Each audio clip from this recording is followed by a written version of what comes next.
Hi all. Hope you're all doing fine. So yeah, yesterday the Indian government announced that it has released the first batch of 2-deoxy D glucose, and it will be available in the market soon.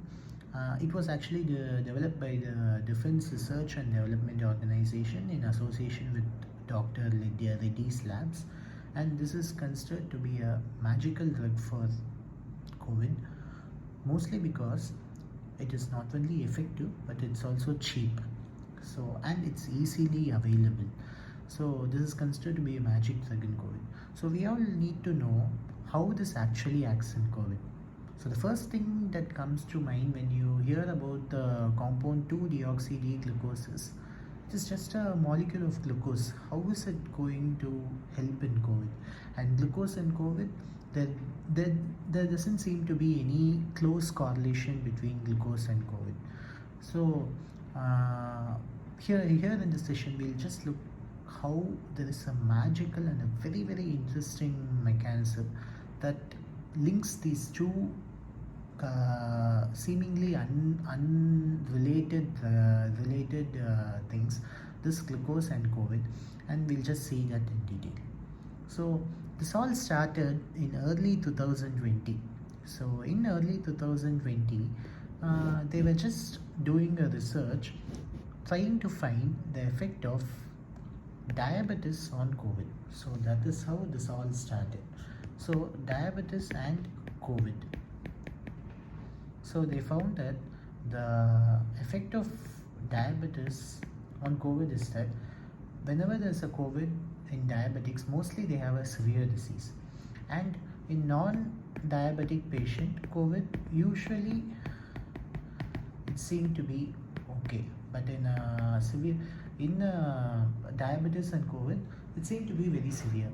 So scientists, they wanted to find out the exact reason behind this, and then came this very interesting study that was conducted in the University of Campinas in Brazil. It was done by the Institute of Biology in their university, and it was published in a journal called Cell. And here they did a primary research on monocytes. So what they did was they exposed this monocytes to a hyperglycemic environment, and they introduced COVID to these monocytes. So the end result was, the quick summary of what they found out was, they found out that the COVID's viral replication and cytokine storm was very high with this deadly cocktail. So whenever there was monocytes with increased glucose with COVID, there was an increased viral replication and a cytokine storm. So they just went into it and they did a research on what was actual mechanism based on which this was happening. So they went to a molecular level. They found out something that is very interesting that we usually see in the first year of medicine. They found that in these monocytes there was increased glycolysis. So they found out these monocytes, they had increased glycolysis. So if this glycolysis was related to the virus, what they did was they introduced other viruses like respiratory syncytial virus into this monocyte medium, which had increased glucose levels. They found out there was no increase in RSV, or there was no increase in glycolysis produced by this respiratory syncytial virus. So they found out that it was exclusive to COVID that it increased the glycolysis. So before we go into the details, we must know what is actually a glycolysis, which I'm pretty sure you all know, but I'm just going to do a very random and very fast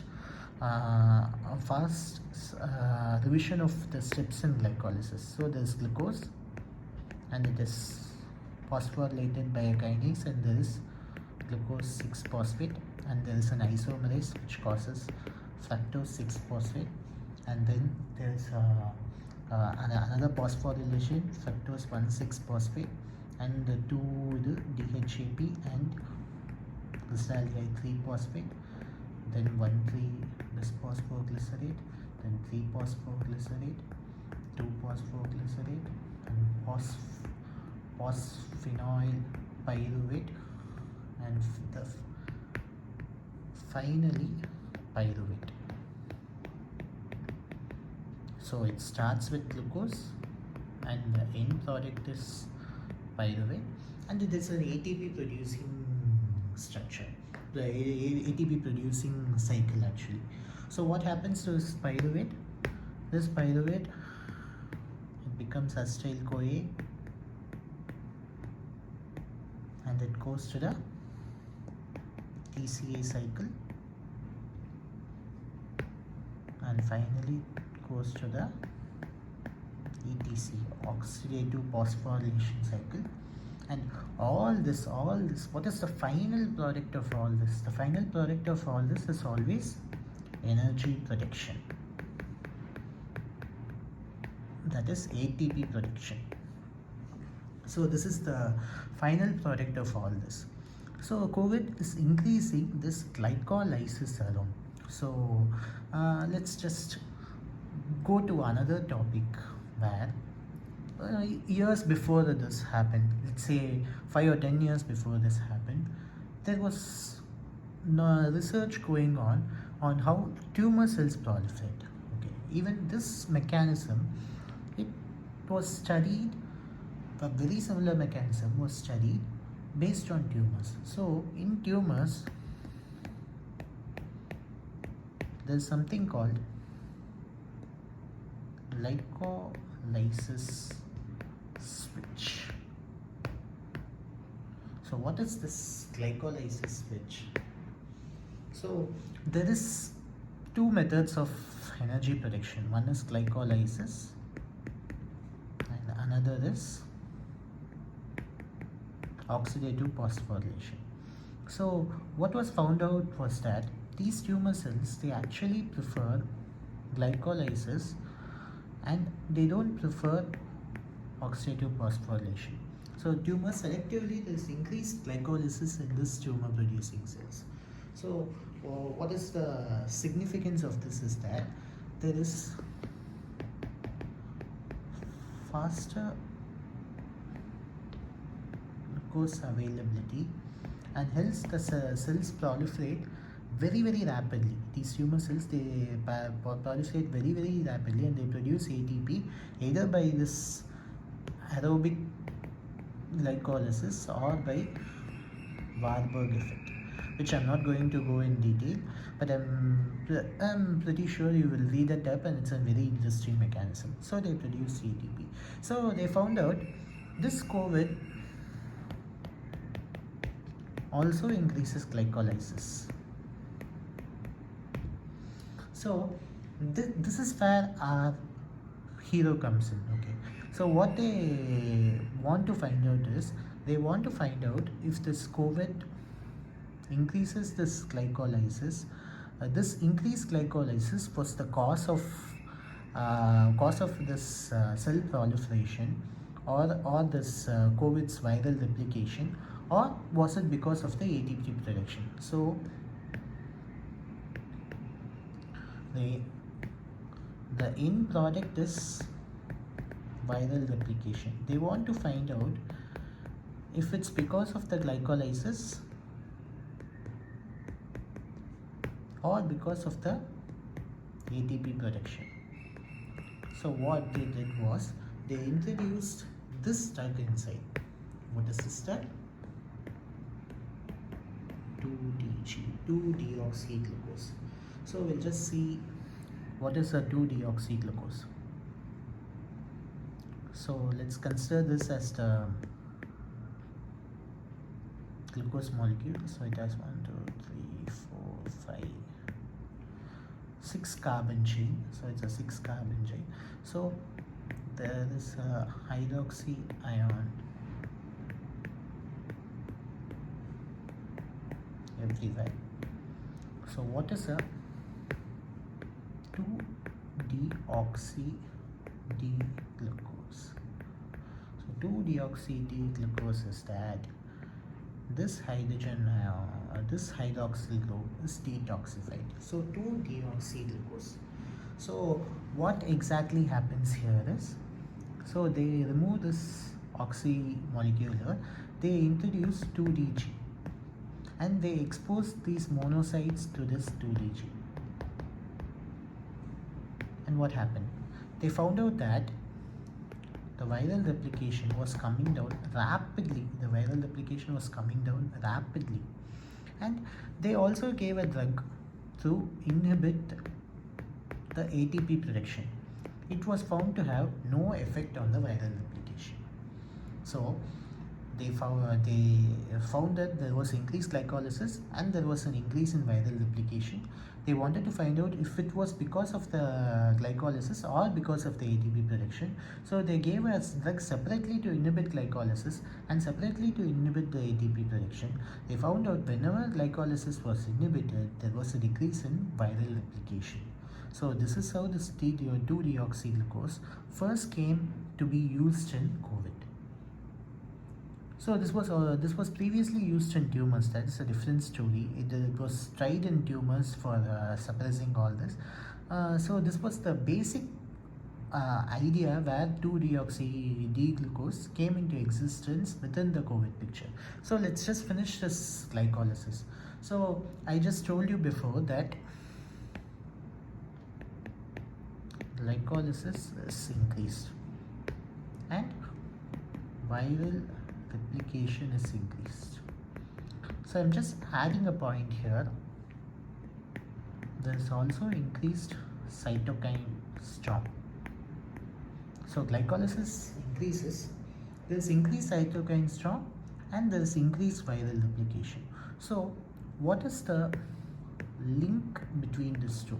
What links the increased glycolysis with this increased viral replication as well as this increased cytokine storm? So let's see this in the next point, where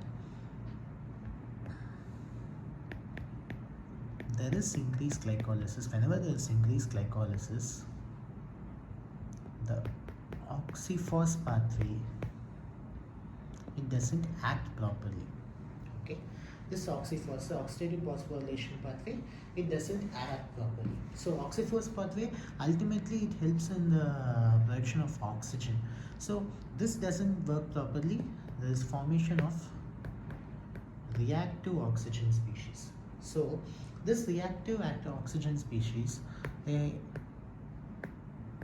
produce HIF1A. So what is this HIF1A? Okay, we'll see that in detail, which activates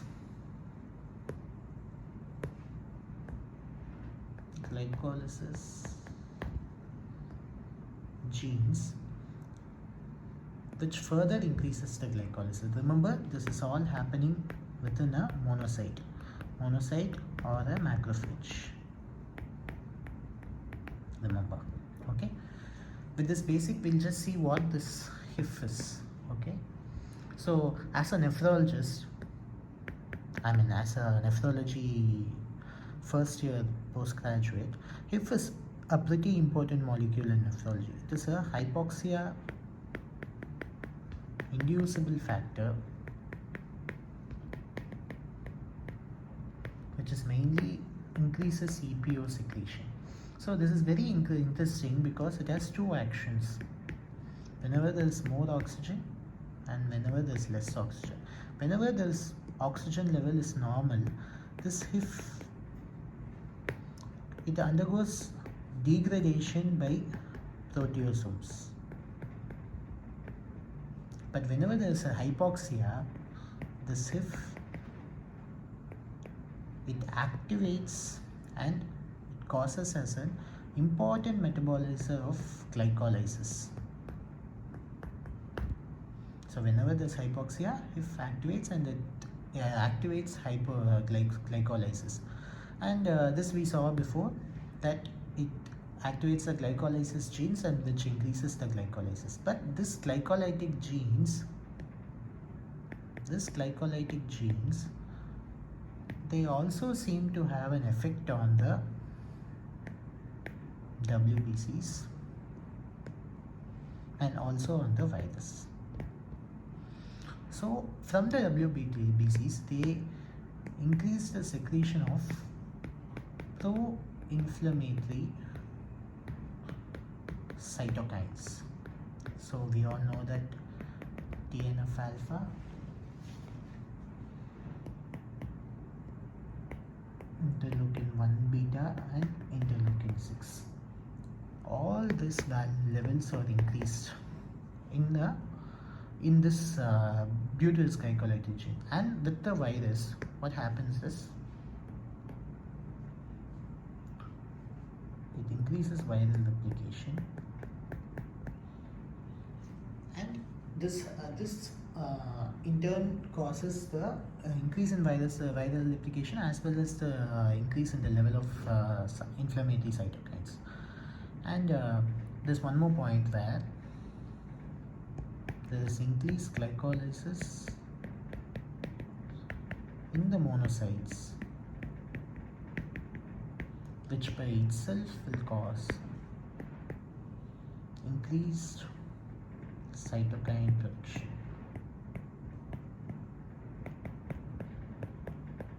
So the summary of all this is, whenever there is COVID plus increased glucose,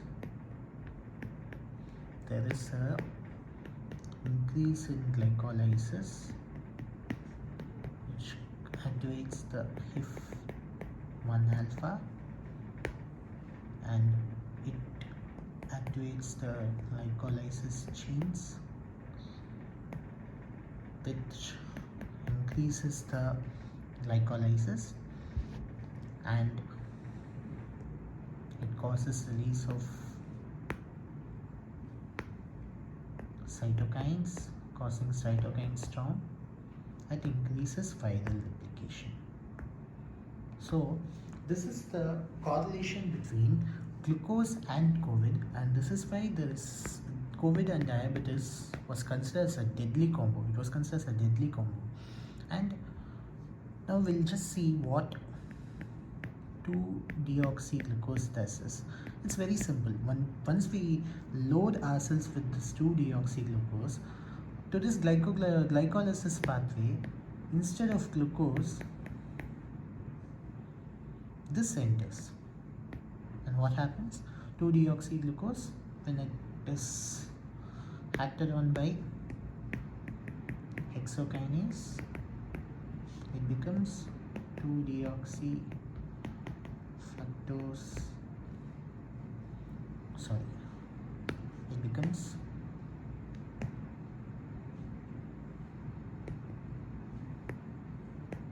2-deoxy glucose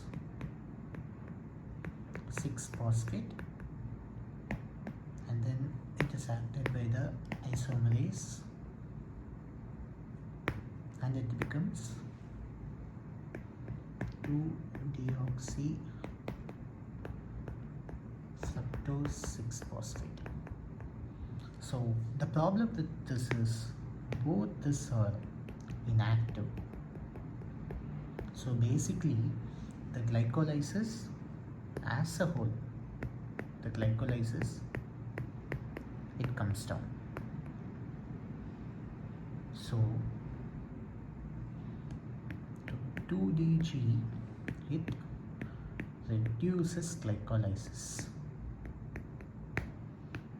So the overall end product of usage of 2DC and the overall concept of using 2-deoxy glucose is reducing glycolysis, which hopefully has an effect on reducing the viral replication. So the end product is the reduction of viral replication and reduction of cytokine storm, and finally reduction in death. So this is actually a very complex process by which 2-deoxy glucose acts, and it is only established in few studies. This correlation is only established in few studies, so we never know if it's going to work, but it's a cheap and effective drug, and there's absolutely no harm in actually trying this drug in at least moderate to severe patients. So the idea is to try this drug in moderate to severe cases of COVID, and I personally feel that it's worth a try. Thank you, and sorry for boring you with so many concepts. Thank you again.